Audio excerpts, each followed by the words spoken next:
What is Rockpox in Deep Rock Galactic and how does it work? Let's find out and discuss its nature in this video.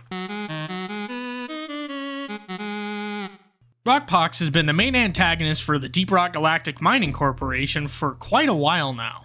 It happened shortly after a rival of our great mining corporation got their disgusting, mechanical, mysterious grippers all over the mining world of Hoxus 6. A new enemy descended and burrowed into the planet, beset upon by an icky plague coming from the stars. Let's cover its history on Hoxus 6 and how it changed, as well as how it affected the space rig. A giant meteorite carrying the plague lithophage CHX4 broke apart in orbit of the humble mining planet with ravenous space bugs in it that easily had the size of you and want you dead, called Hoxus 6. It had the equivalent of Minecraft speedrunners getting rid of the planet's natural resources and fauna to get paid, with them only digging into a small amount of the entirety of this giant planetoid, which is impossibly deep and rich in biomatter. Lithophage is a name that comes from the Latin words litho and phage, no surprise there. But what's interesting about it is that litho means rock and phage means to eat or eater. And the word phage is commonly used in biology to refer to a virus or a bacteriophage. As of current, the lithophage, or as it's colloquially known, the Rock Pox, comes in two different stages, and thank you for the help, miner. Unless you're a scout, then get back to mining Nitra. Stage 1 of Rockpox, which I'll lovingly refer to as Plaguefall, occurs when Rockpox hides away in meteorites or on them and falls into a new planet, with it most likely being from a seemingly successful infection event or one that failed and pulled out all of its resources before it got destroyed. Rockpox is a virus not being able to reproduce by itself, instead needing hosts for biomass most likely, and also rocks somehow? I don't know, I don't think they really explain it. I really don't know, but I don't think they explain it either. The first things that make landfall are plague hearts, that can even land an in-game random event showcasing their destructive force. This is the first initial vector for the infection.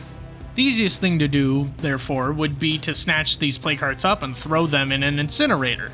Because somebody thought it was a great idea to study Rockpox on a space rig with a bunch of beer-loving dwarves that constantly get drunk, where it slowly spreaded its red tendrils and blisters all over.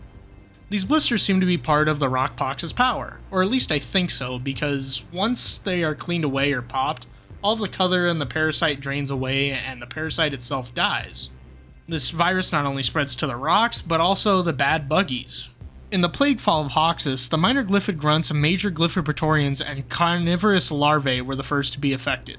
The larvae are still trash mobs. These things pop if you have thorns and they even think about touching you. The other ones just need some skincare. I mean, look at them. They don't exfoliate at all.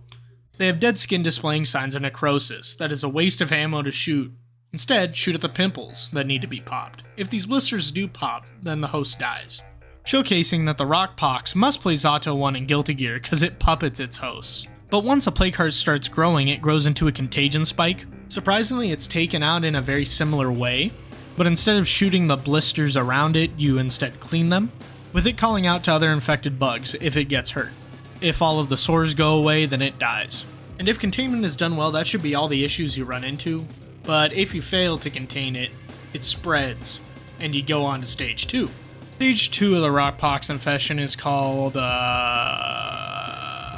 critical corruption, I guess. This is where the Rockpox infection starts to diversify, and it honestly reminds me of the Flood from Halo 3, mainly because of the use of raw biomass. Hey, you know what? That's mean. Screw you. I love Halo and nobody can change that. During this phase, more meteorites rain down. Like, seriously, too many. Like, I had 3 separate meteor events happen in one mission that wasn't even that long. Like, please stop it. Please, I'm trying to walk places without getting my J's dirty, and if these off-lights get scuffed, my mom's gonna kill me.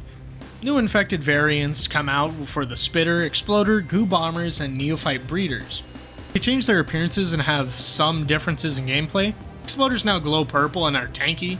The Spitters try to damage and infect you with Rockpox and keep you stunned while they deal extra damage. If you want an even worse and vulnerable enemy, look at these Goo Bombers. I mean, they're infected and they do the exact same thing as Spitters, but they fly. And you have to contact a small army with 5 SAMs to shoot it down.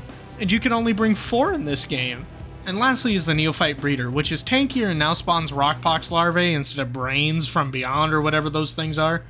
But the biggest bad is the Lithophage Corruptor, which seems to look like some sort of sentient contagion spike. This thing is either made as a reaction from the Rockpox infestation being battled by a Deep Rock Galactic, or a never-before-seen new contagion vector. These corruptors bring behind trails of Rockpox that slowly grow and cause general annoyance until you can chip the pieces off of it and get at its blue core, which completely goes against the colors of the Rockpox, and really isn't explained, but they call it its weak spot, probably because it ate too many blue raspberry popsicles, and you're basically shooting apart its stomach.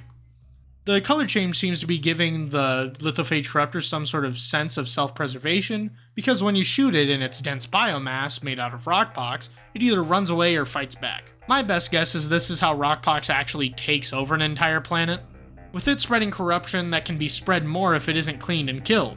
And because of the different types of things that got corrupted in this update, you can see that the lithophage can infect other species instead of just glyphids, making it so the game theory I made in my head about it getting on loot bugs and miners, possible. But seriously though, I want to see a loot bug that does something like super evil and bad, like, I don't know, littering? Space Rig has also become more infested too, with it grabbing at some of the windows that look out on Hawks' 6, with the Space Rig being a little yucky to walk around these days. Like, seriously, is somebody going to clean that up or, never mind. Is it a wacky and crazy little thing that makes the game more fun, or do you hate it with all of your being and sit up late at night thinking about Deep Rock Galactic before it was added? I like it, but I hate it. But I like it. It makes the game a bit harder and is interesting and different, but make sure to tell me your opinions down below. Should I make more videos on the rest of the Deep Rock Galactic lore, if there is any? Make sure to tell me your opinions in the comments down below. And if you like my videos, make sure to like and subscribe so you can get notified when I make more content. Till next video, fellas.